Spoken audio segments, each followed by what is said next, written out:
இந்த காலவேளையிலே பிலதெல்பியா குடும்பத்தையும் பார்த்து கர்த்தர் சொல்லுகிறார், நீ தெய்வத்தை நீங்கள் நம்பும் பொழுது, கர்த்தரை நம்பும் பொழுது நீங்கள் நிச்சயமாக இந்த மாதத்துல செழித்திருக்கும்படியாக, ஒரு செழிப்பை காணும்படியாக கர்த்தர் நிச்சயம் கிருபை செய்வார். கடந்த காலங்களில ஒருவேளை தோற்று போன இடத்துல, ஒருவேளை நீங்கள் ஜெயிக்க முடியாத இடத்துல, அல்லாவிட்டால் செழிக்க முடியாத இடத்துல, பொருளாதாரத்துல பின்தங்கி இருக்கலாம், ஆவிக்குரிய வாழ்க்கையில ஒரு செழிப்பு இல்லாமல் இருந்திருக்கலாம். ஆனால் இந்த காலவேளையில் ஆண்டவர் சொல்லுகிற காரியம், கர்த்தரை நம்புகிறவன் ஆமீன் ஆவிக்குரிய வாழ்க்கையிலும் தன்னுடைய பொருளாதார காரியத்திலும் அவன் நிச்சயமாக செழிப்பான் என்று கர்த்தர் வாக்கு பண்ணுகிறார். எரேமியா தீர்க்கதரிசியின் புத்தகத்துல 17ஆம் அதிகாரத்துல வரும் பொழுது 2 விதமான நம்பிக்கையை குறித்து அங்கு எழுதியிருக்கிறது. 2 விதமான நம்பிக்கை.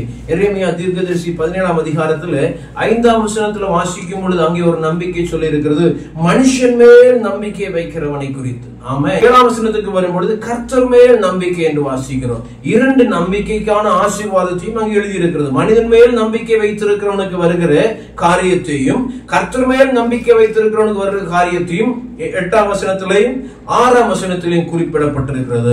அப்ப நம்முடைய நம்பிக்கை இன்றைக்கு யார் மேல் இருக்க வேண்டும் என்று வசனம் நமக்கு சொல்லி தருகிறது, கர்த்தர் மேல் நம்பிக்கை வைக்கிற மனுஷன். 7ஆம் வசனம் வாசிக்கிறோம், கர்த்தர் மேல் நம்பிக்கை வைக்கிற மனுஷன் அவன் பாக்கியவான் என்று சொல்ல இருக்கிறது. ஹல்லேலூயா. மனுஷன் மேல் நம்பிக்கை வைக்கிற மனுஷனை பார்த்து சொல்லுகிறது, அவன் சபிக்கப்பட்டவன் என்று சொல்லுகிறது. நம்முடைய நம்பிக்கை கர்த்தர் மேல் இருக்கிறபடினால அதிகாலையில நான் கர்த்தரை தேடி கர்த்தரோடு கூட என்னுடைய இந்த மாதத்தை ஆரம்பிக்க வேண்டும் என்று விருப்பத்தோடு வந்திருக்கிற தேவ பிள்ளைகள் ஒவ்வொருவரும் இந்த மாதத்திலே செழிப்பார்கள். ஆமென். அவர்கள் செழித்திருக்கும்படியாக பரலோகத்தின் தேவன் கிருபை செய்வார். கர்த்தர் மேல் நம்பிக்கை வைத்திருக்கிறவனுக்கு வருகிற ஆசீர்வாதம் 8ஆம் வசனத்தில் வாசிக்கிறோம், அவன் தண்ணீர் அண்டையிலே நாட்டப்பட்டதும் கால்வாய் ஓரமாய் தன் வேர்களை விடுகிறதும் உஷ்ணம் வருகிறதை காணாமல் இலை பச்சையாய் இருக்கிறதும் மலை தாட்சியான வருஷத்திலும் வருத்தமின்றி தப்பாமல் கனி கொடுக்கிறதுமான மரத்தை போல் இருப்பான். ஹல்லேலூயா.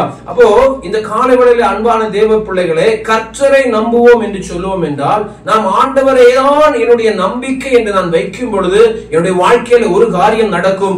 மனிதனோடு இருக்கிற கான்டாக்ட்ஸ் எல்லாம் அது கட்டாக ஆரம்பிக்கும். ஆமென். மனிதனோடு இருக்கிற உறவுகள் துண்டிக்கப்படும் பொழுது, ஒவ்வொரு உறவுகளும் துண்டிக்கப்பட்டு நான் ஆண்டவர் மீது என்னுடைய நம்பிக்கையை நான் வைக்க ஆரம்பிக்கும் பொழுது, அல்லாவிட்டால் ஆண்டவர் மீது நம்பிக்கை, உண்மையான நம்பிக்கை அவர் மேல் இருக்கும் பொழுது மற்ற காரியங்கள் எனக்கு அது செகண்டரியாக மாறும். மனிதன் மேல் நம்பிக்கை வைக்கும் பொழுது நடக்கிறதும் அப்படிதான். மனிதன் மேல் நம்பிக்கை வைக்கும் பொழுது ஆமென் கர்த்தரோடு இருக்கிற நம்பிக்கை கட்டாய் போய்விடும். எனவே இந்த காலையில் தேவ பிள்ளைகள் செய்ய வேண்டிய காரியம், ஆண்டவர் மீது இந்த மாதத்துல நாம் ஒவ்வொரு நாளும் ஆண்டவர் மீது தான் நம்பிக்கை வைத்திருக்கிறோம். ஆனால் ஆண்டவர் மீது மனிதன் மீது நம்பிக்கை வைக்காதபடி கர்த்தரையே நம்பிக்கையாய் வைக்கிற மனுஷன் பாக்கியவான். ஆமென். அவன் நடப்பட்டிருக்கிற இடம் தண்ணீர் அண்டையில நடப்பட்டிருக்கிறான். யோசிச்சு பாருங்க, தண்ணீர் அண்டையில நடப்பட்டிருக்கிற ஒரு மரம், ஆமென், அது மலையை தேட வேண்டிய அவசியம் இல்லை, அது தோட்டக்காரனை தேட வேண்டிய அவசியம் இல்லை.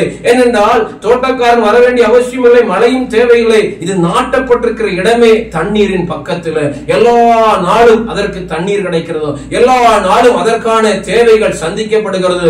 அதுபோல நீங்களும் நானும் நாட்டப்பட்டிருக்கிற இடம் ஆண்டவருடைய பர்வதமாய் இருக்கிற தேவ பர்வதத்திலே நாட்டப்பட்டிருக்கும் பொழுது நமக்கு தேவையான சகல ஜீவ தண்ணீரும் அங்கிருந்து நமக்கு கிடைக்கிறதா இருக்கிறது. ஒவ்வொரு நாளும் கர்த்தர் நமக்கு தண்ணீர் பாய்ச்சுகிறார். அந்த தண்ணீர் குறையாத தண்ணீர், அது ஜீவ தண்ணீர், அது பரிசுத்த ஆவியானவரோடு ஆமென் இணைக்கப்பட்டிருக்கிறபடினால நம்முடைய வாழ்க்கை செழிப்பா இருக்கும். வேதத்திலே வாசிக்கிறோம், இந்த நதி போகிற இடம் எல்லாம் ஆமென் அங்கே மச்சங்கள் உண்டாகும். இந்த நதி போகிற இடம் எல்லாம் ஆமென் அங்கே பிழைப்பு உண்டாகும், அங்கே ஜீவன் உண்டாகும் என்று சொல்லி மல்கியாவிலே வாசிக்கிறோம். ஆமென். அப்போ இந்த காலைகளில நதியோடு ஓரமாய் நடப்பட்டிருக்கிற ஜீவ தண்ணீரின் பக்கத்தில் நடப்பட்டிருக்கிற பிலதெல்பியா குடும்பத்தில் உள்ள ஒவ்வொரு தேவ மக்களும், ஆண்டவர் மேல் நம்பிக்கையா இருக்கிற ஒவ்வொரு தேவ பிள்ளைகளும் நிச்சயமாக இந்த மாதத்துல செழிப்பா இருக்கும்படி கர்த்தர் கிருபை செய்வார். 2 கொரிந்தியர் 3ஆம் அதிகாரம் 5ஆம் வசனம் வாசிக்கிறோம். பவுல் சொல்லுகிறார்,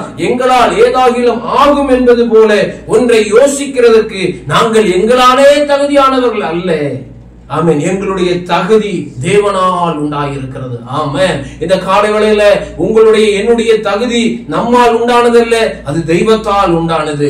எனவே இந்த காலை வேளையில நாம் ஆமென் என்னை பலப்படுத்துகிற கிறிஸ்துவினாலே எல்லாவற்றையும் செய்ய பலனுள்ளவர்களாக இருக்கிறோம். ஏனென்றால் என்னுடைய உங்களுடைய தகுதி தேவனிடத்திலே இருந்து உண்டாகிறது. ஆமென். அப்போ இந்த நம்பிக்கை என்று சொல்லும் பொழுது இருதயத்தை கனெக்ட் பண்ணி 9ஆம் வசனத்தில் பேசப்படுகிறது எரேமியாவில். அப்போ இருதயம் அவர் மேல் நம்பிக்கையா இருக்க வேண்டும். சிலர் வாயினாலே நாம் சொல்லுவோம் ஆண்டவர் மேல் நான் நம்பிக்கையா இருக்கிறேன் என்று, இருதயம் தூரமா இருக்கும். எனவேதான் அங்கே 9ஆம் வசனத்தில் எல்லாவற்றை பார்க்கலும் இருதயமே என்று சொல்லி அங்கே 9ஆம் வசனத்திலே வாசிக்கிறோம். அப்ப ஆண்டவர் மேல் நம்பிக்கை என்று சொல்வது இருதயத்திலிருந்து வர வேண்டிய காரியம். இருதயத்திலிருந்து ஆண்டவர் மேல் நம்பிக்கையா இருக்க கர்த்தர் உங்களுக்கும் எனக்கும் கிருபை செய்வாராக. ஒரே ஒரு உதாரணத்தை வேதாகமத்தில் நான் காட்டட்டும். சங்கீதத்தின் புஸ்தகத்திலே 71ஆம் சங்கீதம் 5ஆம் வசனத்தில் வாசிக்கிறோம், கர்த்தராகிய ஆண்டவரே நீரே என் நோக்கமும் சிறு வயது முதல் என் நம்பிக்கையுமாயிருக்கிறீர். ஹல்லேலூயா. தாவீதுடைய வாழ்க்கையில நம்பிக்கை சிறு வயது முதலே யாராய் இருக்கிறார்? தெய்வமாய் இருக்கிறது, கர்த்தராக இருக்கிறார். எனவேதான் தாவீதை பார்த்து ஆண்டவர் ஒரு சமயத்தில் சொன்னார், என் இருதயத்திற்கு ஏற்ற மனுஷன். சிறு வயது முதல், சின்ன வயது முதல், ஒருவேளை 2 வயசு 3 வயசு தெரியாது.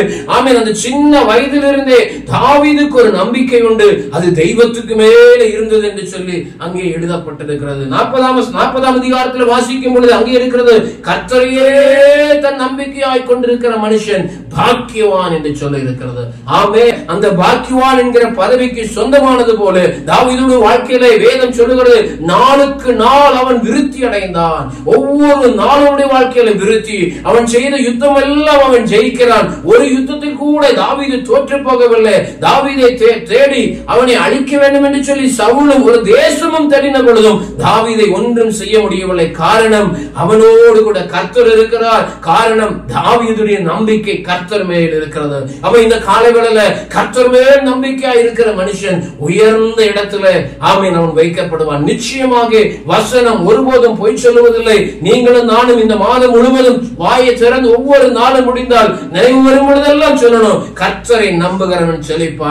தாவீதுடைய வாழ்க்கையில பாருங்க, தகப்பன் மறந்து போனார். ஆமென். அவருடைய வீட்டில் உள்ள எல்லாரும் மறந்து போனார்கள். ஆனால் அபிஷேக தைலம் அவங்க வீட்டிற்கு வந்த பொழுது ஆண்டவர் அவனை மறக்கவில்லை. காட்டில் இருக்கிற தாவீதை ஆண்டவர் வீட்டிற்கு கொண்டு வந்து, நாட்டிற்கு கொண்டு வந்து அவன் மீது அபிஷேக தைலத்தை ஊற்றி அவனை ஆண்டவர் ஆசீர்வதித்து அவனை செழிக்க பண்ணினது போல, இஸ்ரவேல் தேசத்திற்கு அதிபதியாய் மாற்றினது போல உங்களையும் என்னையும் உயர்த்துவதற்கு நம்முடைய தேவனாலே கூடும். ஆமென். தாவீது நாளுக்கு நாள் விருத்தி அடைந்தான். அதே போல ஈசாக்கை குறித்து வாசிக்கிறோம். ஈசாக்கு அவன் விருத்தி அடைந்தான். ஈசாக்கு விருத்தி அடைந்தான் என்று ஆதியாகமம் 26ஆம் அதிகாரத்துல நான் வசனங்களை வாசிக்கும் பொழுது நமக்கு அங்கே பார்க்க முடியும். அன்பான தேவ பிள்ளைகளே, இந்த காலை வேளையில உங்களையும் என்னையும் மறக்காத தெய்வம், வானத்தையும் பூமியையும் உண்டாக்கின கர்த்தரிடத்திலிருந்து ஒத்தாசை தருகிற தெய்வம் இந்த காலை வேளையில உங்களுக்கும் எனக்கும் நம்முடைய தேவசபையின் குடும்பத்தில் அங்கம் வகிக்கிற தூரத்தும் சமீபத்திலும் இருக்கிற எல்லா அங்கத்தினர்களுக்கும் கர்த்தர் இந்த மாதத்திலே சகாயத்தை அனுப்பி உங்களை செழிக்க செய்வார். நீங்கள் சிறந்திருக்கும்படி செய்வார். ஆமென். உங்கள் ஆத்துமா வாழ்வது போல எல்லாவற்றிலும் நீங்கள் சுகமாய் இருக்கும்படி இந்த மாதத்திலே ஆண்டவர் கிருபை செய்வார் என்று சொல்லி இயேசு கிறிஸ்துவின் நாமத்திலே நான் உங்களுக்கு சொல்லட்டும். ஆமென். நாம் கரமையேற்று சொல்லலாம், ஆண்டவரே உம்மை நாங்கள் நம்பி இருக்கிறபடினாலே நாங்கள் இந்த மாதத்திலே செழித்திருப்போம். எங்களுடைய ஆயுசு நாட்களிலே செழித்திருப்போம். எங்கள் குடும்ப வாழ்க்கை செழிப்பாயிருக்கும். எங்கள் சபை செழிப்பாயிருக்கும். தெய்வத்தை நம்புகிற நாங்கள் ஆமென் செழித்திருக்க கர்த்தர் செய்ய போகிறபடினாலே கர்த்தருக்கு ஸ்தோத்திரம்.